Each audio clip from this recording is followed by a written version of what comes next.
Bismillahirrahmanirrahim. Assalamualaikum warahmatullahi wabarakatuh. Ya, kembali lagi bersama saya Ilham Ramadan.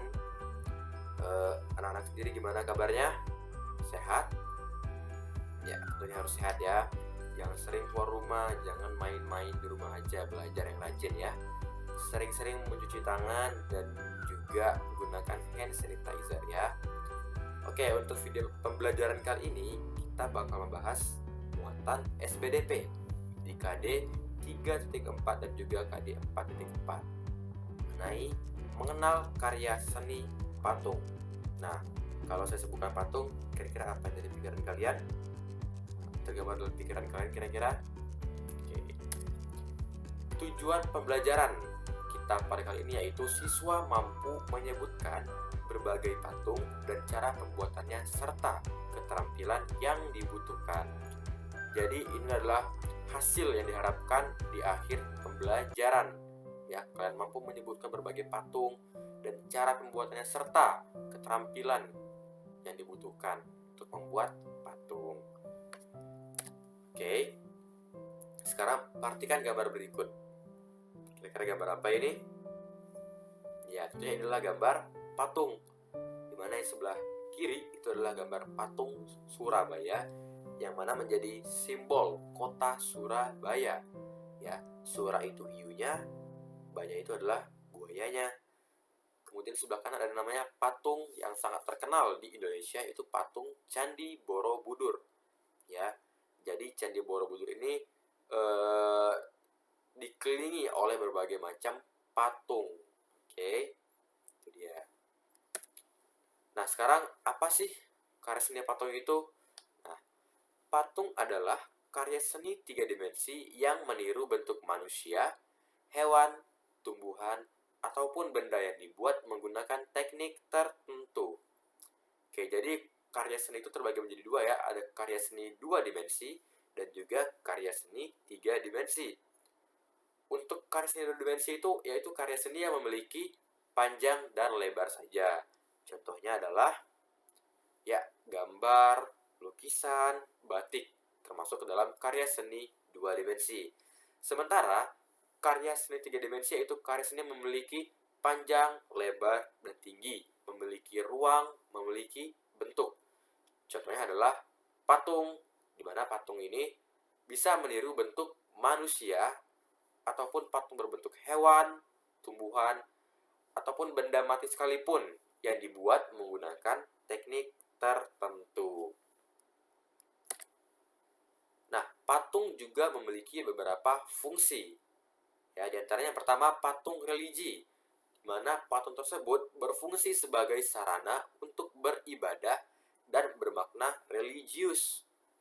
Contohnya adalah patung Candi Borobudur ya, di mana pada zaman dahulu patung ini digunakan untuk sarana beribadah dan patung ini bermakna religius. Kemudian ada yang kedua patung monumen, di mana patung tersebut berfungsi untuk mengenang jasa pahlawan atau peristiwa bersejarah suatu bangsa. Contohnya seperti di gambar ya, di mana terdapat Garuda Pancasila, burung Garuda Pancasila bersama tokoh-tokoh pahlawan lainnya. Kemudian yang ketiga ada namanya patung arsitektur, di mana patung tersebut berfungsi sebagai pelengkap konstruksi bangunan. Nah, bisa dilihat pada gambar, di mana patung-patung tersebut sebagai pelengkap untuk bangunan tersebut, untuk konstruksi sebuah bangunan tersebut. Kemudian yang keempat ada namanya patung dekorasi, di mana berfungsi sebagai penghias bangunan, taman, ataupun tempat lainnya. Kita lihat pada gambar, di sini terdapat patung burung belibis, di mana patung burung belibis ini sebagai penghias taman agar taman tersebut terlihat lebih indah, terlihat lebih hidup. Maka disebutlah sebagai patung dekorasi. Dan yang terakhir adalah namanya patung seni, yaitu hanya untuk dinikmati keindahan bentuknya saja. Contoh gambar adalah seperti ini ya, di mana lumba-lumba ini tidak bukan dibuat hanya untuk dinikmati keindahan bentuknya saja. Nah, itu adalah fungsi-fungsi dari berbagai macam patung. Oke. Selanjutnya adalah alat dan bahan pembuatan karya seni patung. Nah, kita bahas dulu ya bahannya. Yang pertama ada bahan lunak, yaitu bahan yang empuk dan juga mudah dibentuk. Contohnya ada tanah liat, ada juga lilin, ada juga plastisin. Ya, tentunya kalian pernah main plastisin ya waktu kelas 3 atau kelas 2 mungkin. Dan juga ada sabun. Nah, sabun selain buat mandi juga bisa berfungsi sebagai bahan untuk membuat patung ya. Kemudian ada lagi namanya bahan keras, yaitu bahan yang bersifat keras dan lebih sulit untuk dibentuk dan memerlukan teknik-teknik tertentu. Contohnya adalah batu, kemudian ada namanya kayu jati, dan juga ada namanya marmer. Nah, ini adalah bahan-bahan untuk membuat patung.